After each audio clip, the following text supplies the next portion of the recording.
Hey there, my friend, and welcome back to another episode of Authentically ADHD, the podcast where we discuss neurodivergent life without pretending a new planner, a positive attitude, and a beige morning routine will repair our entire frontal lobe. I'm Carmen, and today we're talking about AuDHD, planning and prioritizing, or as I like to call it, knowing exactly what needs to be done, thinking about it for 6 consecutive hours, becoming emotionally attached to 3 unrelated side quests, and then doing none of it because now the vibes are medically concerning. Today, we are unpacking why planning feels so hard when you have both ADHD and autism. Why creating a plan and following a plan are two completely different neurological events, and 4 strategies that might actually help. Not strategies designed for a fictional person who wakes up refreshed, owns 17 matching storage container, and has never cried because the grocery store rearranged the cereal aisle. Strategies for an actual AuDHD nervous system. One that has sensory needs, inconsistent energy, a complicated relationship with time, and approximately 400 thoughts yelling, "Pick me," like desperate contestants on a reality show. So let's get into it. Here is something I have done more times than I would like to admit. I wake up knowing that I have a few important things to do. Maybe I need to record a podcast episode, answer an important email, make that important doctor's appointment, declutter or clean that one part of the house, and I pick up something from the store, reasonable, a normal human sized list. So naturally, I decide that I need to make a plan. But instead of beginning the task, I spend 45 minutes creating the plan. I choose the quote unquote correct notebook. I locate the quote unquote perfect pen. The regular purple pen will not do. This clearly requires the sparkly purple pen that we have to order on Amazon because we're doing serious executive functioning business.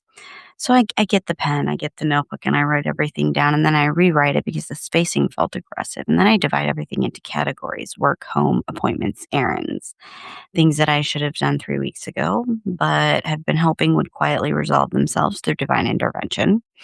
And by the time I'm finished, the plan is gorgeous. It has arrows, it has boxers, it has boxes, may have stickers. That was me, um, I think, combining the word boxes and stickers. So yeah, boxes, stickers, sparkles. It looks like it should be displayed in a museum titled like Woman Attempts to Control Chaos Using Office and Art Supplies. And then I look at the finished plan and I realize I still have to decide what to do first. And this is when my brain goes completely blank because everything feels important. The email is important, recording is important, cleaning is important, going to the doctor is important, and eating is something that is probably important, although my interoception has chosen to participate in today's meeting. And every task feels connected to 5 other tasks. Every choice seems to have consequences, and every starting point feels incorrect. Suddenly, I'm no longer planning my day. I'm standing in the kitchen, holding a notebook, staring into the distance like a Victorian woman who has just received troubling news from the front. And this, my friends, is one of the most confusing parts of AuDHD, at least for me. We're incredibly good at identifying the patterns, anticipating problems, designing systems, collecting information, and imagining every possible step. But like actually choosing a priority and beginning it, that can feel like trying to select the correct wire while diffusing a bomb.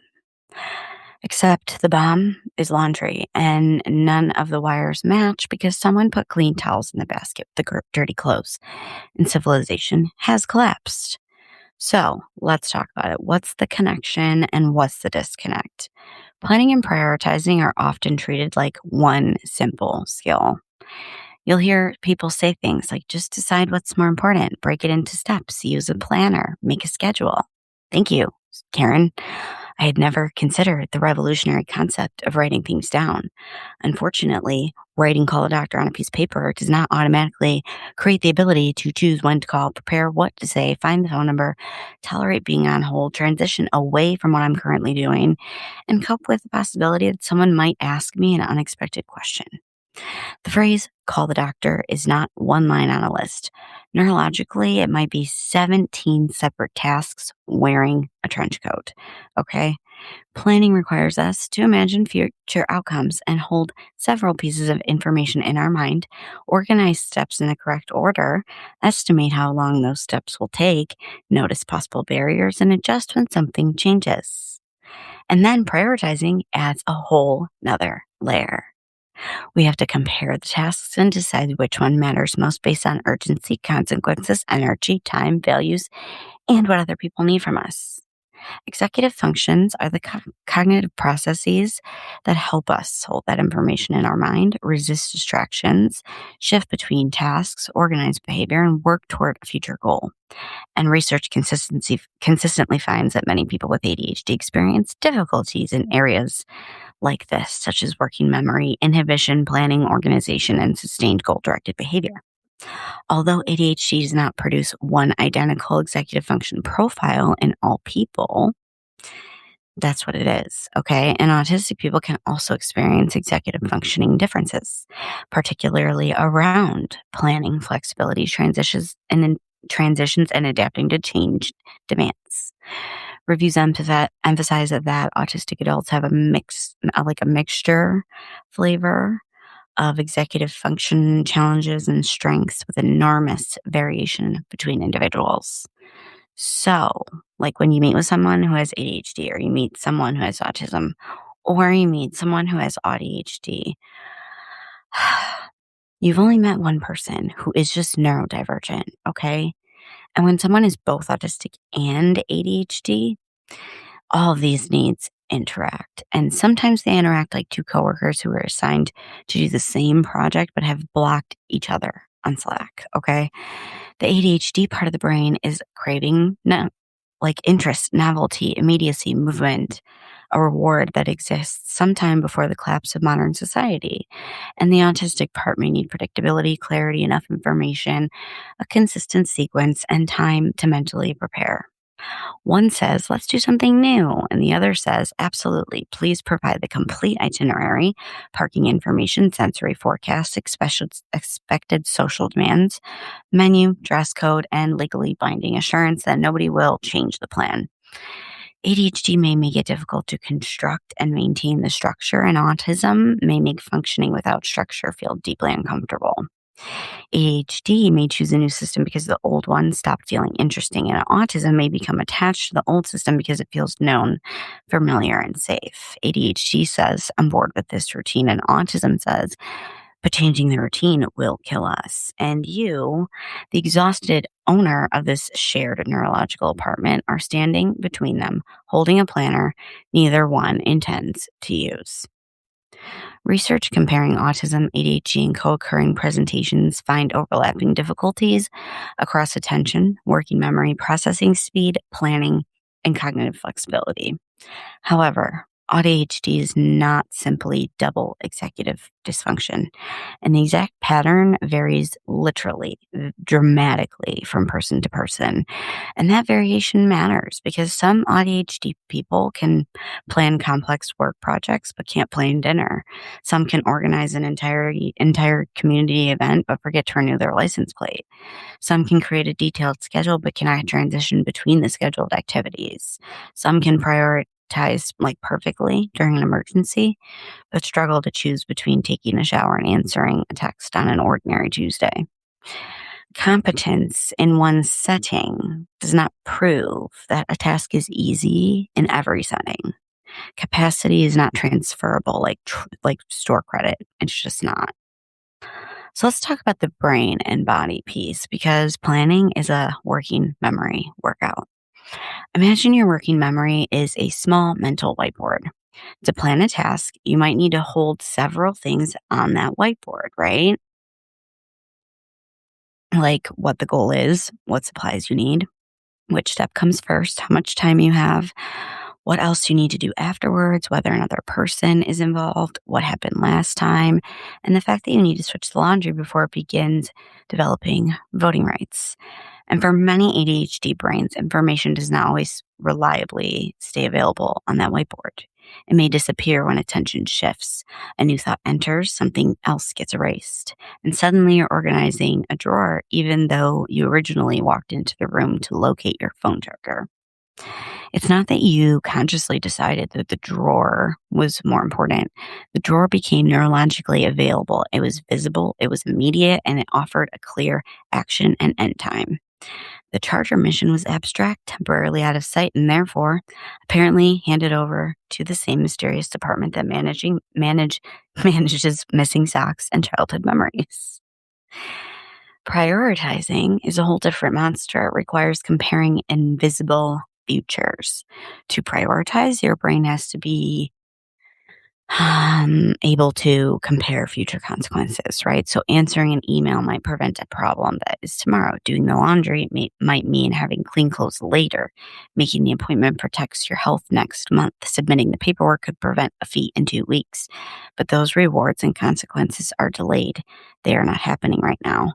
ADHD research suggests that executive control differences and altered response to delayed rewards can both contribute to difficulty sustaining behavior for future outcomes.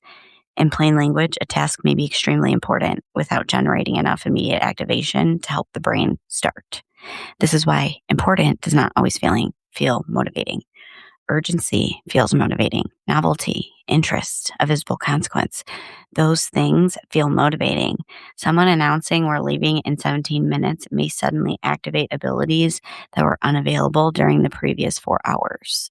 This does not mean that ADHD people only care when something becomes an emergency.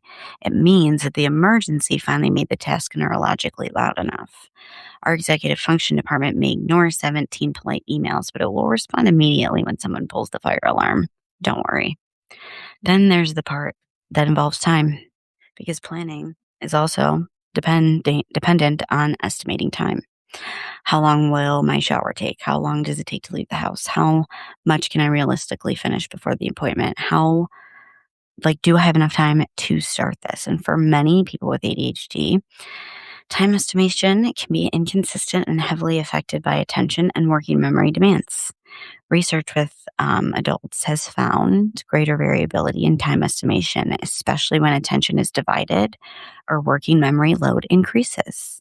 This can create 2 classic planning categories, and that is now and not now.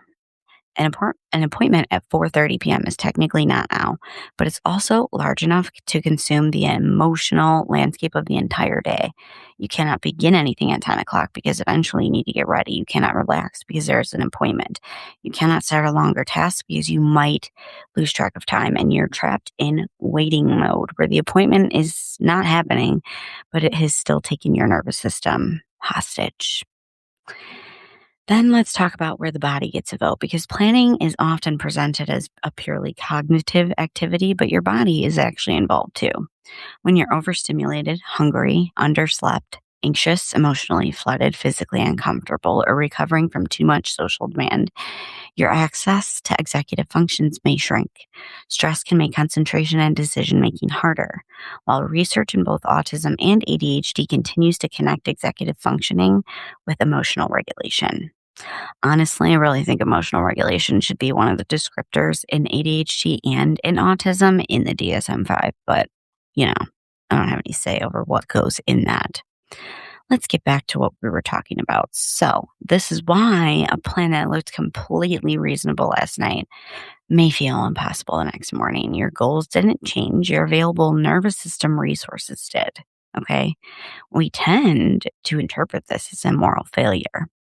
Yesterday, me made a plan. Today, me cannot complete it. Therefore, today, me must be lazy, disciplined, under-disciplined, inconsistent, irresponsible, or, just lazy. But often, today's brain and body simply have different access needs.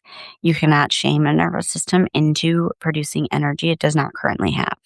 I mean, you can try, many of us have, but the main result is that you're now exhausted and being verbally abused by your own internal monologue. Excellent productivity system. No notes. All right, let's talk about what this looks like in real life, the important task and the side quest. I'm sure you've all been here before. Let's say your priority is recording a podcast. You know it matters. You care about it. You have the outline. You even want to do it. But before you record, you decide you need to make a coffee. While making a coffee, you notice the counter needs to be wiped. While wiping the counter, you realize the paper towels are almost gone. You add paper towels to the grocery list. Opening up the grocery app reminds you that you have a coupon now expiring today.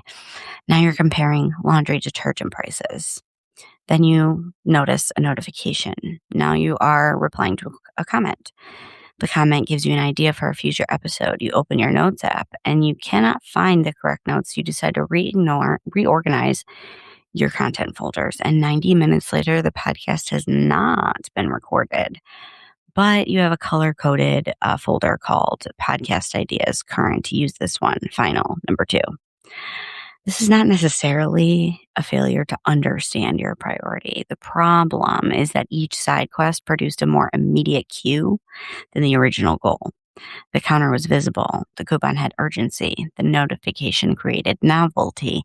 The folder organization offered a clear, contained problem.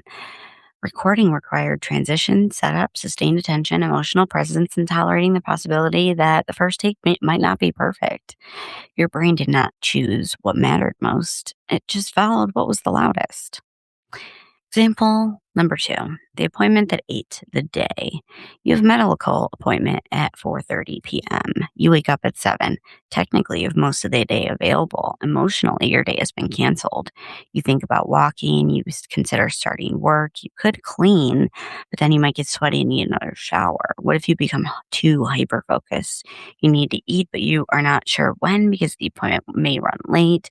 You keep checking the time even though only 11 minutes have passed. At 1 o'clock, you decide it's probably a good time to start getting ready.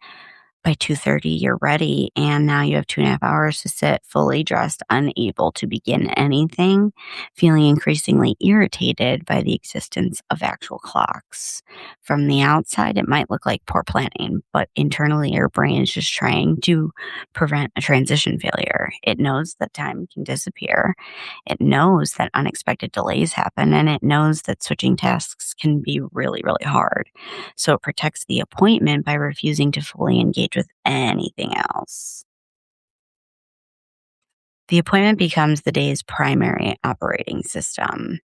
Everything else is running in a tiny pop up window that keeps freezing.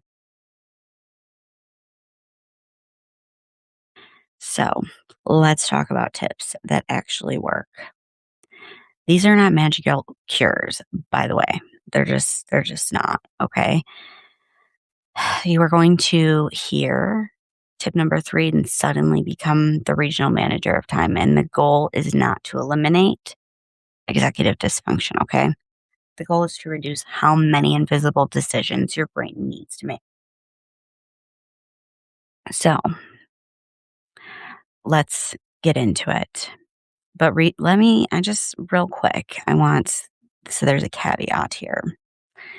Research on adult ADHD intervention supports directly teaching and practicing planning, time management, cognitive behavioral, and metacognitive approaches have shown benefits for many adults, although no single strategy works for everyone. So take what you want and leave the rest.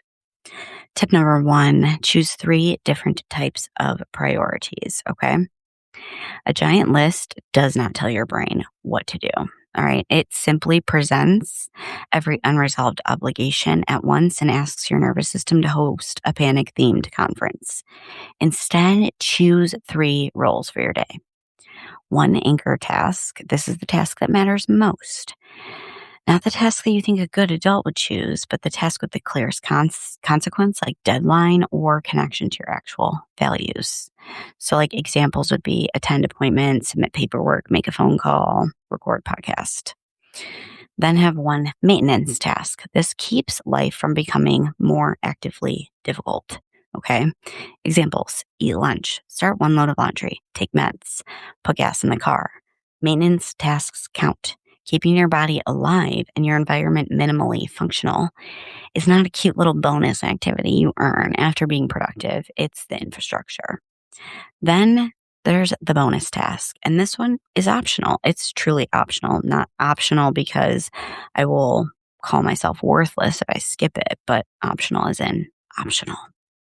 Examples can look like organize one drawer, draft a future post, vacuum the bedroom, go through 10 emails.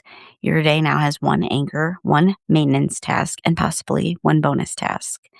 3 tasks with 3 different jobs. This helps prevent the classic mistake of choosing 12 top priorities. 12 priorities are not priorities. This is simply a list wearing a fake mustache. And when everything feels urgent, ask which task will make tomorrow easier. Not perfect, not transformed, just easier. That question often works better than what is most important because important is abstract. Easier tomorrow gives the brain a little bit more of a visible outcome. Tip number 2, turn the priority into a physical next action. Work on podcast is not an action. Clean the house, not an action. Handle paperwork, not an action. These are categories. Your brain needs the next visible movement. So use this formula: verb plus object plus stopping point. So instead of work on podcast, try open the script, read the first paragraph out loud. Instead of clean the kitchen, try put the dirty dishes into the dishwasher until the sink is empty. Instead of deal with the medical bill, try open the envelope and find the billing phone number. Instead of answer emails, try reply to the oldest email that requires less than 5 minutes. The stopping point matters. AuDHD brains may resist starting partially because the task feels endless. Clean the house could mean anything. It has no edges. It is a fog bank filled with cleaning supplies. Put away clothes on the bed has a visible finish line. And sometimes your first action almost needs to be insultingly small. Open the document, put the shoes on, carry the basket downstairs, dial the number, stand in the shower. Yes, it may feel ridiculous to write open laptop as the task, but if open laptop is step blocking the entire process, then it's not ridiculous. It's just accurate. It's called an accommodation. We are not awarding prizes for making the first step emotionally impressive, okay? The brain does not care whether your action looks inspirational on Instagram, right? It cares whether the action is clear enough to begin. Tip number 3, plan for your capacity, not your fantasy self. This is something that I had to work on for a really long time. Before planning your day, check 3 things. What is my energy level? Low, medium, or high? What is my sensory load? Am I already overstimulated, physically uncomfortable, socially depleted, hungry, or tense? And how many transitions can I realistically tolerate? Every transition has a cost. Going from resting to working, from home to the store, from writing to making a phone call, going from alone to social obligation, or just going from one location to another. A plan with 8 tasks may be harder than a plan with 2 larger tasks if those 8 tasks require constant task switching. So instead of planning only by time, plan by capacity and transition costs. On lower capacity days, group tasks together that use the same environmental or mental state, Make all phone calls while you're already in phone call mode. Run all your errands on one trip. Do computer tasks all together. Those types of things. And make a low capacity, medium capacity, and high capacity version of things for yourself.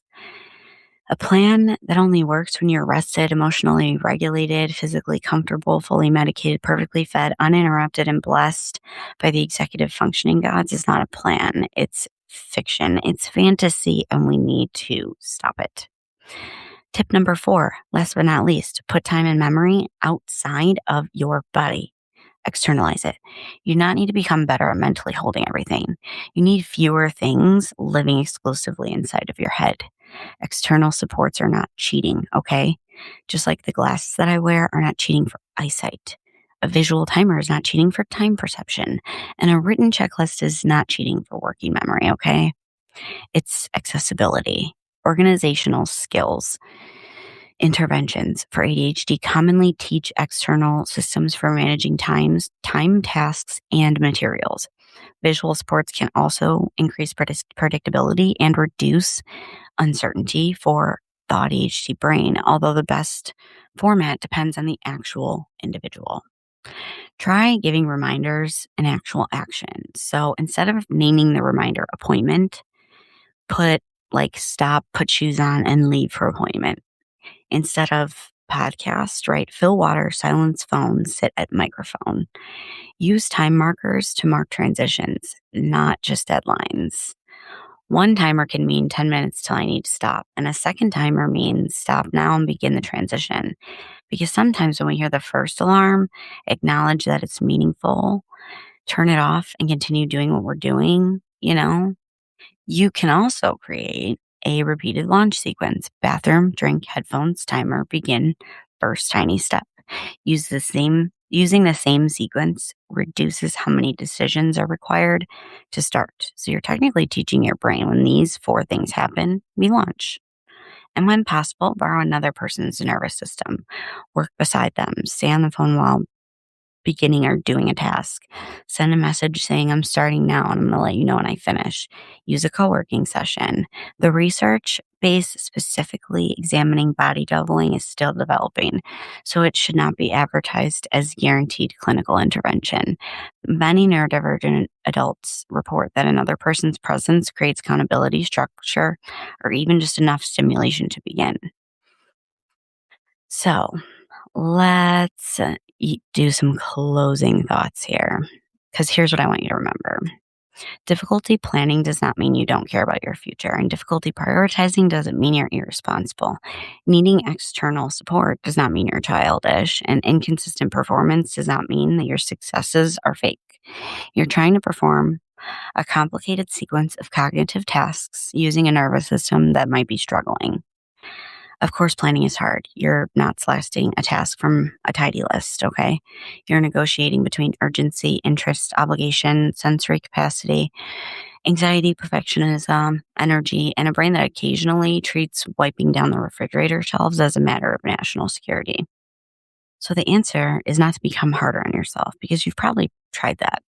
Most AuDHD adults have advanced degrees in internally screaming at themselves and belittling themselves. And the answer is make the decision smaller. Make the next visible step. Plan for the nervous system you actually have. Let done enough help. And remembering that a plan is supposed to support you. You are not supposed to spend your life supporting the plan. Some days your top priority will be recording the episode. Some days it will be making the appointment. Some days it will be eating something and preventing your nervous system for filing Chapter 11 bankruptcy, okay? That still counts as managing your life. You are not lazy, you are not broken, and you are not secretly failing at adulthood. You're a neurodivergent person learning how to build bridges between intention and action while living in a world that keeps handing you lists and acting shocked when the lists do not contain dopamine, predictability, energy, instructions for where the hell to start. So choose one anchor, one maintenance task, and please release yourself from all the expectation that you must every day be optimized. You're a human warehouse, not a computer. And if today's plan completely falls apart, congratulations, you have participated in the traditional human experience. The planner will survive. It has seen worse. It knows what it did. Thank you so much for choosing this podcast to listen to. I know you have so many choices that you could choose to listen and educate yourself about ADHD, neurodiversity, and autism. So I want to thank you from the bottom of my heart. If this episode resonated with you, don't forget to share it. And don't forget to tag me at authentically_ADHD_podcast. Remember, your brain might require additional instructions, unusual accommodations, external alarms, recovery buffers, and one very specific purple pen. But it's still worthy of compassion, especially from you. Until next time, stay authentic, and we will talk soon.